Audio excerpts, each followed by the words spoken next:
We've all had that that very specific, very visceral childhood fear of the closet door being open just up like a fraction of an inch too far. Oh, absolutely. You know the feeling. You're lying there in the dark, the house is completely quiet, and you're just staring at that thin, vertical black sliver. Yeah. And your imagination just starts doing the heavy lifting, right? Convincing you that if you look long enough, something is going to look back at you. It's one of the most primal anxieties we experience. I mean, it's the fear of the unknown occupying a space that is literally built into the architecture of our safest environment. Right, our bedroom. Exactly. You can lock the front door, you can pull the covers up all you want, but the closet is already inside the perimeter. Yeah, it bypassed all the defenses. But imagine if the thing inside that closet didn't want to just jump out and yell boo. Right. Imagine if instead it wanted to casually stroll out, sit on the edge of your bed, look you dead in the eye, and politely ask for your permission to completely take over your life. Which is just, I mean, it completely upends the traditional power dynamic of a monster story. That's right. It moves from a sudden, violent intrusion to this slow, calculated psychological boundary violation. And that is exactly the incredibly uncomfortable territory we are exploring today with Josh Malerman's novel, Incidents Around the House. Right. We're looking at a haunted house narrative. But the catch, and it's a massive one, is that the entire story is delivered strictly through the perspective of an 8-year-old girl named Bela. 8 years old. That's right in that sweet spot where you're old enough to observe everything but young enough to misunderstand basically most of it. Yeah, and Bela has a quote-unquote friend living in her closet, an entity she refers to as Other Mommy. And Other Mommy isn't just lurking in the shadows. She's actively communicating. Right, she's talking to her. Yes. She constantly asks Bela one very specific, terrifying question, which is, can I go into your heart? I have to admit, just like hearing that question out loud makes my skin crawl. That's awful. It's so intrusive, but disguised as something sweet, you know? So our goal with this deep dive today is to really figure out how this source material takes a trope we've seen a million times, like the monster in the closet, and uses it as a Trojan horse Exactly. to explore something much more devastating. Because we're looking at the breakdown of a family unit, the toxic weight of adult secrets, and the actual measurable cost of childhood innocence. And to really grasp how Malerman pulls this off, we have to start with the foundational architecture of the narrative. I mean, it's not just about what is happening to Bela, it's about the mechanics of how we, as the reader, are forced to process it. The lens. Yes, the lens is everything here. And the author goes to extraordinary lengths to trap us in Bela's mind. And that starts with the literal physical formatting of the text on the page. Like the layout of the words. How does that work? I mean, a book is just a book, right? Well, not in this case. There's actually an author's note at the very beginning stating that the formatting is entirely intentional. So when you look at the pages, all of Bela's internal narration, like her thoughts and the physical actions taking place, that's all left justified. Okay, so standard block text. Right, standard text. But whenever there is dialogue, so whenever an adult speaks or Bela speaks out loud, it is heavily indented. It's pushed way toward the center of the page with significant white space between the lines. Okay, I'm trying to picture this. Why do that? It sounds like it would read almost like a disjointed script or a poem or something. Because it creates a visual representation of an 8-year-old's cognitive processing. Oh, wow. Think about how a child experiences the world, right? Yeah. Their immediate physical reality. What they see, what they touch, where they are walking, that is concrete. That's the left justified text. It's grounded. Right. But adult conversation, adult dialogue often floats above them. Yeah. It lacks context. It just sort of drifts into their awareness. Like the adults in a Charlie Brown cartoon. Yes. It's just noise until it suddenly intersects with their reality. Exactly. The indented dialogue surrounded by that blank space. It mirrors how disembodied voices drop these heavy, complex concepts into a child's world. That makes so much sense. And the white space literally represents the processing time. So Bela hears a sentence, and there is a literal gap on the page as her young brain tries to parse what it actually means. That is fascinating. It just forces you to slow down to her pace. And because she's only 8, she is constantly misinterpreting the adult reality around her. Constantly. Which honestly creates this suffocating sense of dread for you as the reader. You know exactly what the adults are doing, but Bella is just reporting the facts without understanding the implications at all. The dramatic irony is so thick. There's a deeply uncomfortable early scene that just perfectly illustrates this mechanism. Oh, the mom scene? Yes. Bella's mother, Ursula, who Bella just calls Mommy, she comes home late one night, and she claims she's been working. So Bela goes up to her, leans in close, takes a breath, and simply states, "You smell like another person." Oh, wow. Just a completely innocent observation. Utterly innocent. Mm. Bela is just reporting sensory data. She doesn't have the vocabulary for adultery. No. She doesn't understand the concept of marital infidelity. Yeah.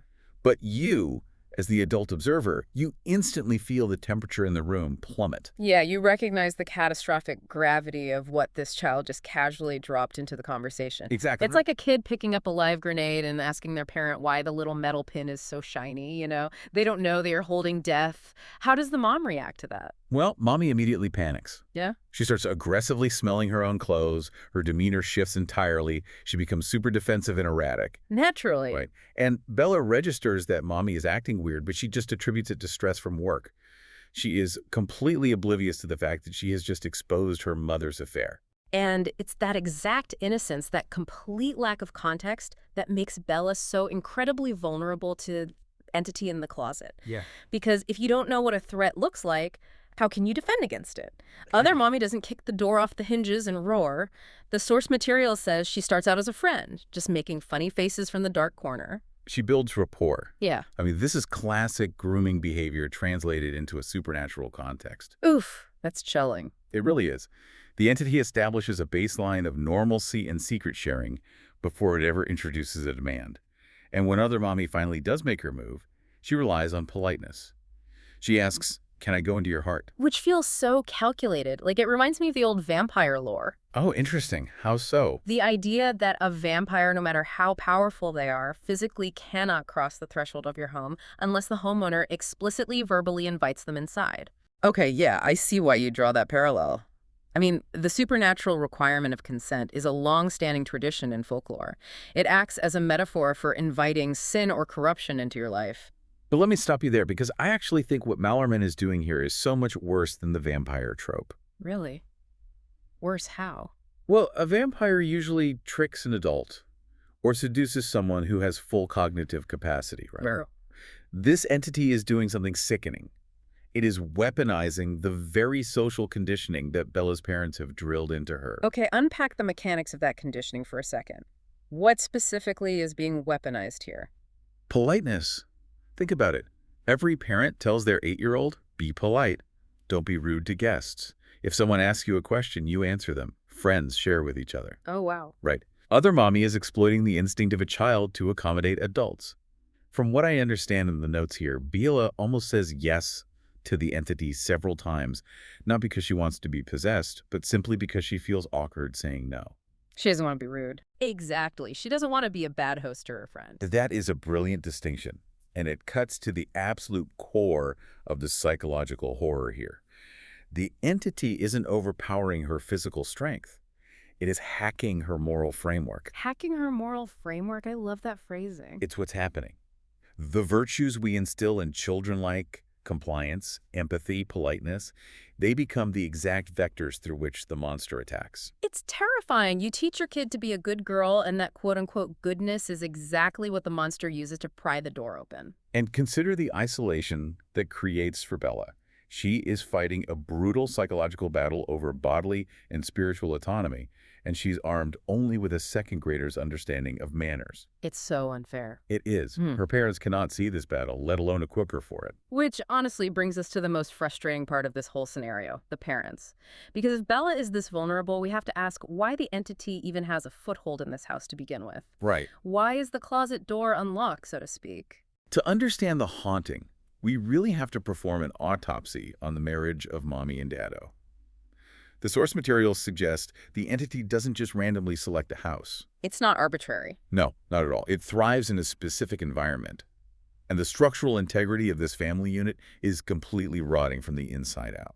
Okay, let's start with Daddo. His real name is Russ. He works from home, mostly just hanging out in his den. And he has this obsession with what he calls easy movies. Yes. Romantic comedies, lighthearted stuff with guaranteed happy endings.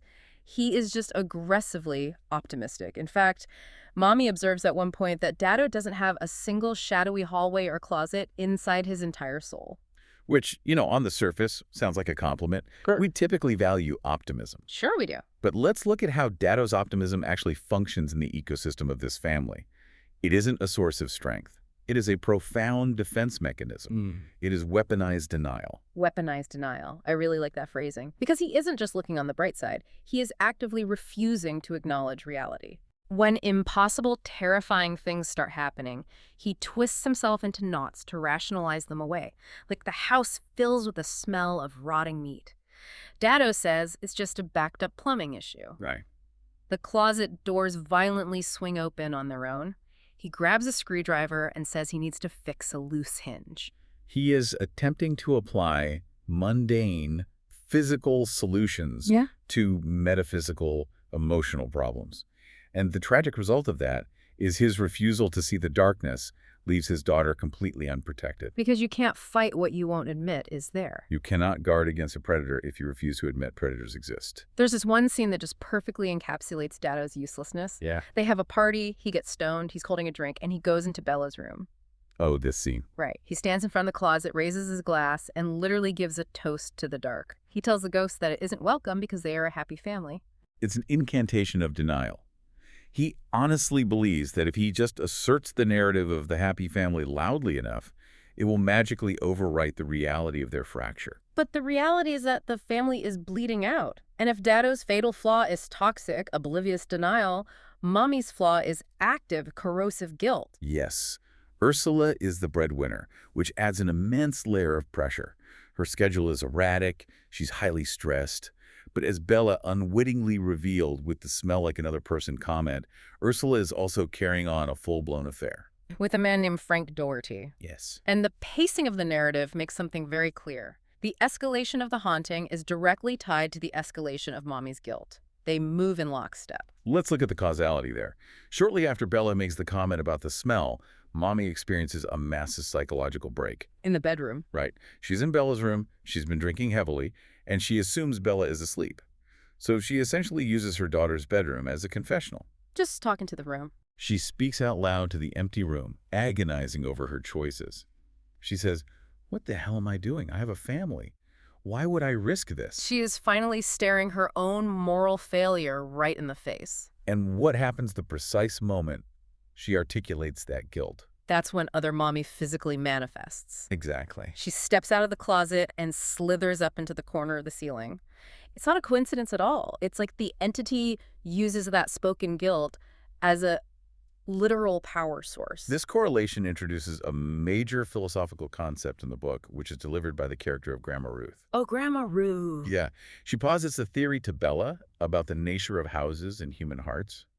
She suggests that fundamentally every house is just one single massive room. Okay, wait, walk me through that again. One single room. But a house obviously has dozens of rooms. Physically, yes. Oh. But Grandma Ruth is speaking metaphorically here. She says that we take the single open space and we start making decisions. We put up a wall here, we install a door there. We divide the space based on how we want to live. You can build a warm, open home or a cold, segmented home. But she argues that it is our secrets that act as the raw materials for the closets in our hearts. Oh. The things we hide create the dark, enclosed spaces where monsters can fester. So instead of using the vampire metaphor from earlier, this is more like an autoimmune disease. Oh, that's good. Think about it. The body is the house. An autoimmune disease happens when the body's own defense mechanisms get confused and start attacking healthy tissue. Yeah. The family secrets, their denial, Mommy's guilt, these were all things generated internally to protect themselves from facing the truth. But those exact internal mechanisms are what bred the entity that is now attacking the host, which is Bela. That is a far more accurate analogy. The haunting isn't a foreign invader that broke through a window. It is a manifestation of the host's own internal corruption. It's coming from inside the house, literally and figuratively. And the text wrestles with this ambiguity constantly. Did the affair conjure the entity out of thin air, or was the entity always out there just waiting for the guilt to erode the family's immune system enough to allow an infection? Well, Mommy definitely believes she caused it. Later in the story, when things have completely spiraled out of control and they are fleeing in the car, Mommy has a total meltdown. Right. She stops trying to rationalize it. She flat out calls the haunting retribution. She says it's her just desserts for acting terribly, for taking her family for granted, and for assuming she could just, get away with living a double life. The irony there is breathtaking. Ursula is paralyzed by the fear of the monster hiding in her daughter's closet, while she is the one actively maintaining a massive destructive secret in the metaphorical closet of her own life. Yeah. She's terrified of the dark, yet she is the one drawing the curtains. So when a family realizes their house is fundamentally compromised, when the foundation is cracked and the water is pouring in, what is the immediate human instinct? Flight. Geographic relocation. If the location is a problem, you remove yourself from the location. Right. You pack the car and you run. But this is where the haunting shifts gears and becomes truly relentless, because the entity stops playing by the established rules of a classic ghost story. Very true. Usually ghosts are tied to a property, right? Like a Victorian mansion or an old asylum, and usually they only operate at night. The containment protocols of traditional horror. Exactly. But Other Mommy breaks containment. First, she starts appearing during the day. Then she leaves the property entirely. There is this incredibly jarring scene that takes place in broad daylight at a public park. Oh, the slide. Yes. Bella is just being a normal kid, climbing on a jungle gym. She gets to the top of the slide, looks down to the bottom, and Other Mommy's just standing there, waiting at the end of the slide. Which forces a physical reaction. Bella panics, she falls off the equipment, and actually gets physically injured. The psychological threat is now inflicting kinetic damage in a public space. It even crashes an adult party they host. They have people over, and a guest named Marcia actually sees the entity and starts screaming hysterically. She validates it. Yeah, this isn't just Bella's imaginary friend anymore. The horror is bleeding into the objective reality of the adults. It's undeniable at this point. So the parents finally execute the flight response. They pack up and go to stay with their friends, Amanda and Dan. Which seems like a totally reasonable plan. I mean, Amanda and Dan are normal, boring suburbanites with a new baby. They represent stability. But it goes wrong almost immediately. And Amanda and Dan don't act like comforting friends. They turn hostile. Let's analyze why they turn hostile. What exactly happens in their house? The haunting acts like a virus. It infects Amanda and Dan's space. Dan wakes up and hears this heavy, unnatural breathing in the dark. Yep. Amanda thinks she sees Ursula standing in her bedroom, but it's not Ursula. The entity is manifesting to them, and their reaction isn't to help. They literally kick Bella and her family out into the street in the middle of the night. It is a brutal commentary on the isolation of a family in crisis. It really is. When a family is undergoing profound internal trauma, whether it's divorce, addiction, abuse, the outside world often recoils. People don't want the mess spilling into their clean living rooms. They want to keep their distance. Amanda and Dan prioritize the perceived safety of their own unbroken family unit over providing sanctuary to their friends. The contagion of trauma terrifies them. So, kicked out by their friends, they try to escalate the flight response.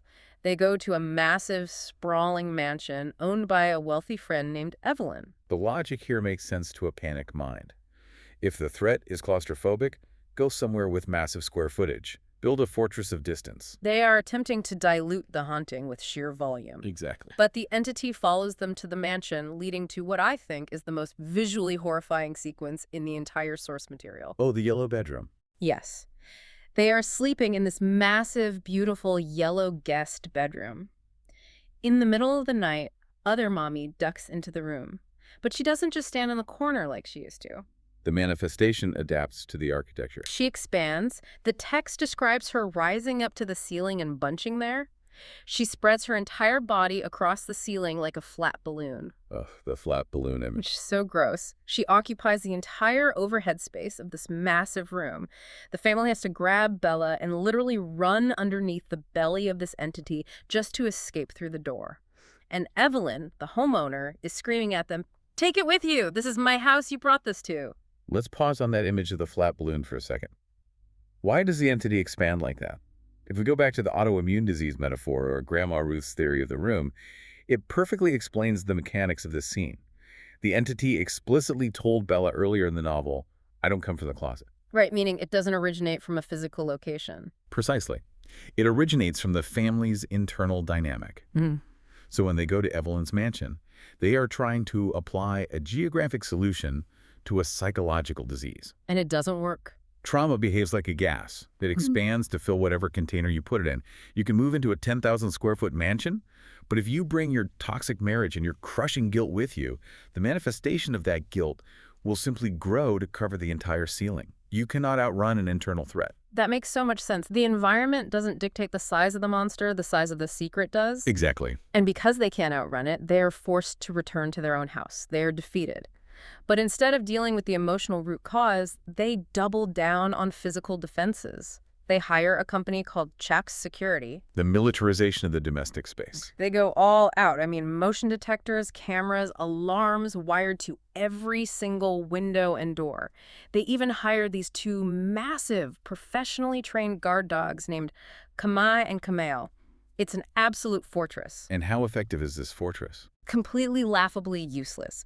There is this haunting detail where the guard dogs are placed in the hallway, and they just sit there, rigidly staring at the front door. Waiting. Right. They are highly trained animals waiting for an external threat to break in. But the threat is already inside the house. It's inside the walls. It's inside the parents.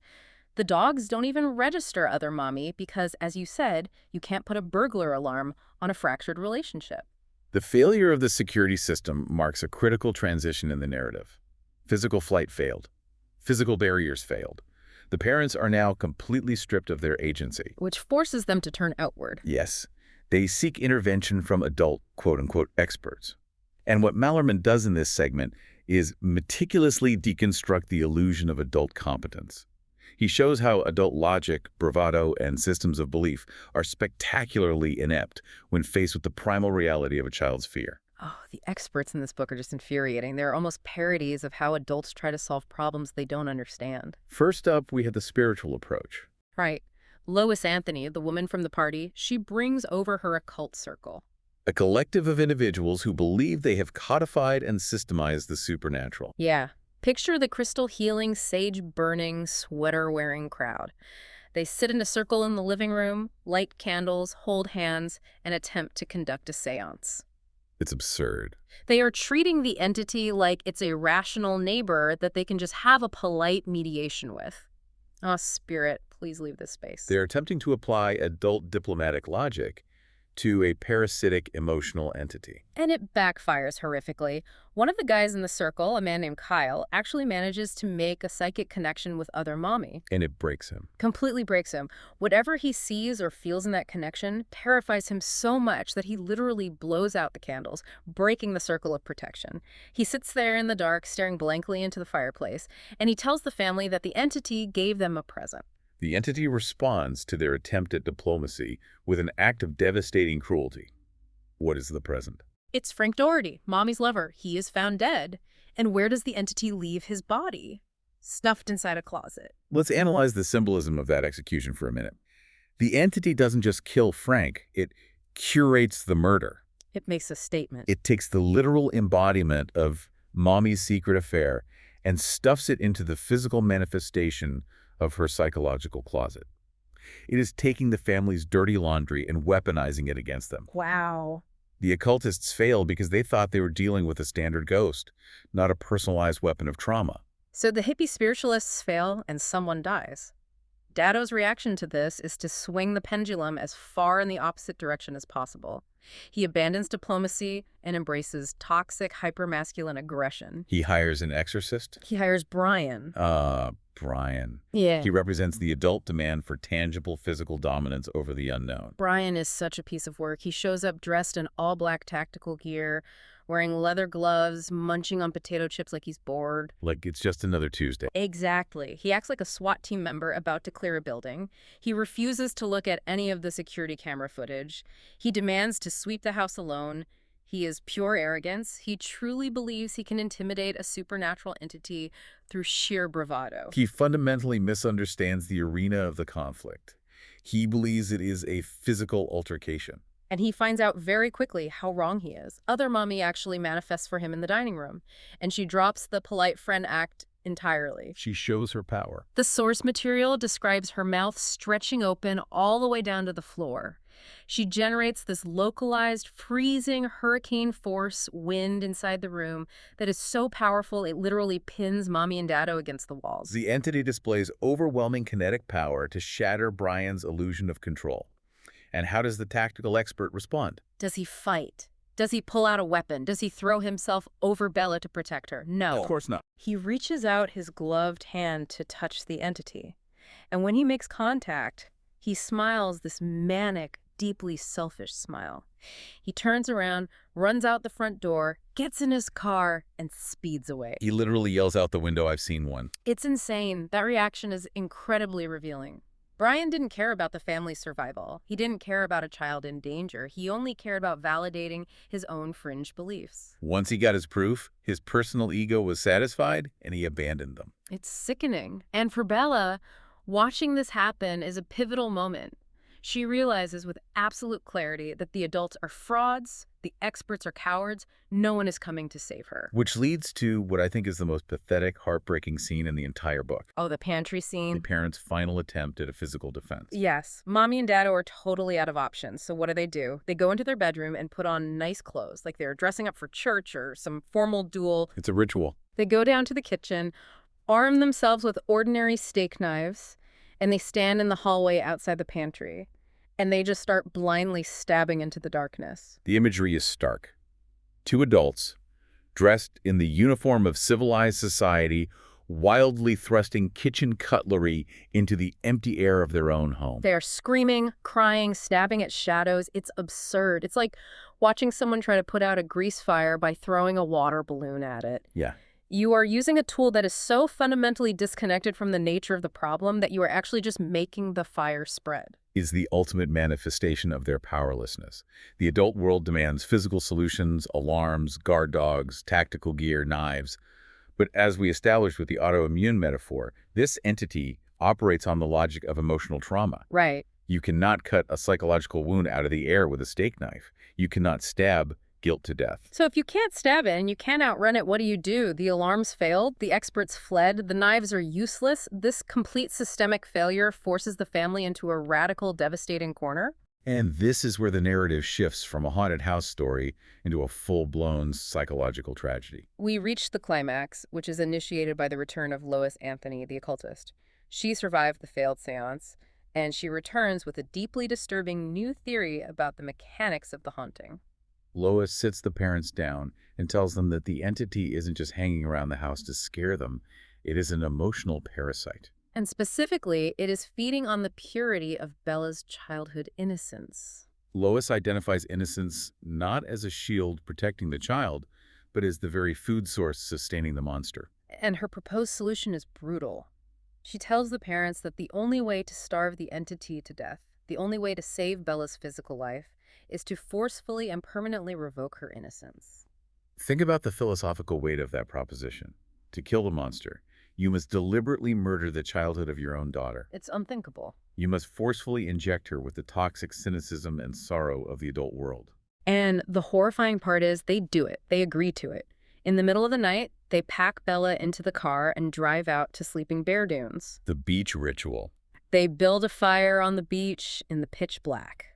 And Mommy sits her 8-year-old daughter down in the sand and proceeds to systematically break her heart. She executes the ritual of revocation. She confesses everything.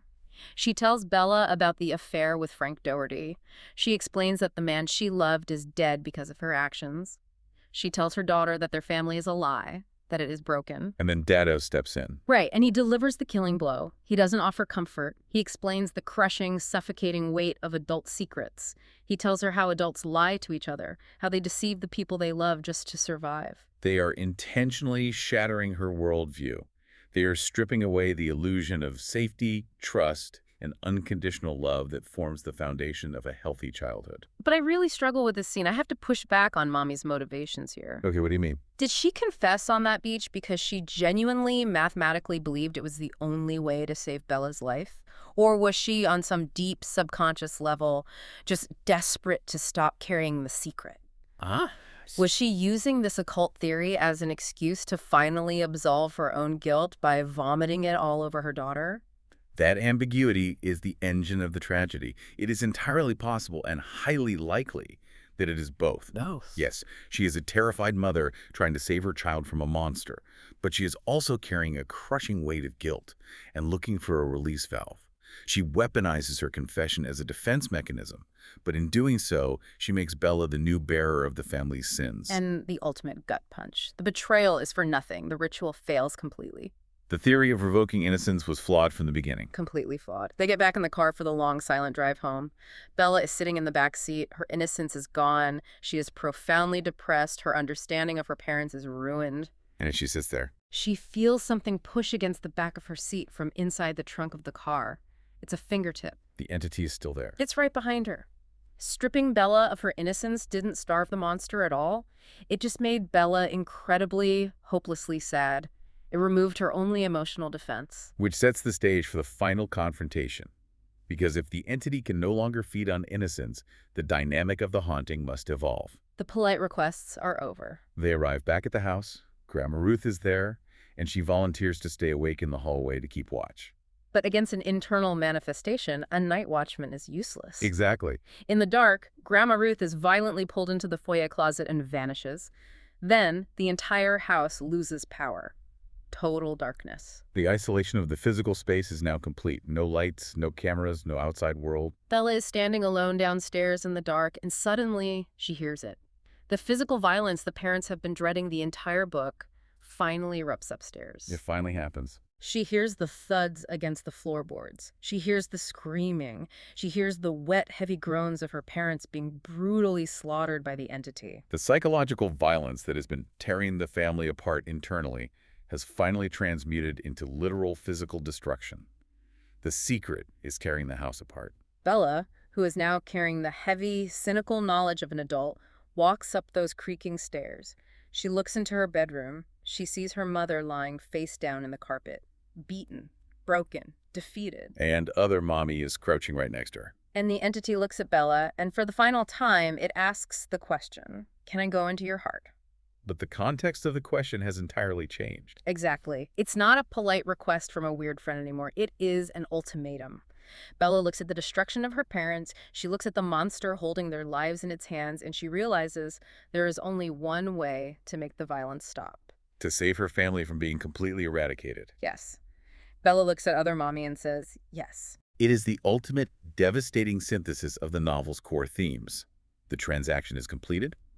The text tells us that the moment she says yes, other mommy's eyes flash white-blue and the entity completely vanishes. The haunting of the physical house ends immediately. But the cost.